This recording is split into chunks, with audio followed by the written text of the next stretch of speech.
আর্থিক প্রতিষ্ঠান সংস্কারে কমিশন গঠন করবে Bangladesh Bank. Governor doctor Ahsan H মনসুরের সাথে লিজিং অ্যান্ড ফাইন্যান্স কোম্পানিজ অ্যাসোসিয়েশনের সভায় এ তথ্য জানানো হয়েছে।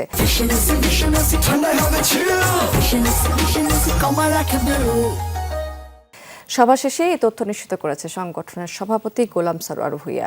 সভায় অ্যাসোসিয়েশনের পক্ষ থেকে পরিস্থিতি উত্তরণের সহযোগিতা চাওয়া হয়েছে। বলা হয়েছে বেশিরভাগ আর্থিক প্রতিষ্ঠানে তারল্য সংকট রয়েছে।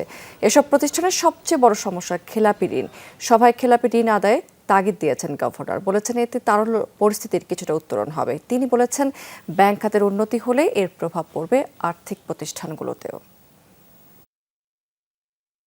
লিকুইডিটি যে সমস্যাটা আমাদের তহবিলের বিষয়, সেটা নিয়ে আমরা কথা বলেছি এবং সেটার ব্যাপারেও যেটা উনি বলেছেন যে যাতে আমাদের এই সেক্টরে তহবিল প্রবাহটা বৃদ্ধি পায় এবং আমরা আবার ভালোভাবে ব্যবসা করতে পারি, সেই ধরনের পদক্ষেপগুলো বাংলাদেশ ব্যাংক থেকে নেওয়া হবে। পলিসি সাপোর্ট যা যা দরকার সেগুলো দেওয়া হবে।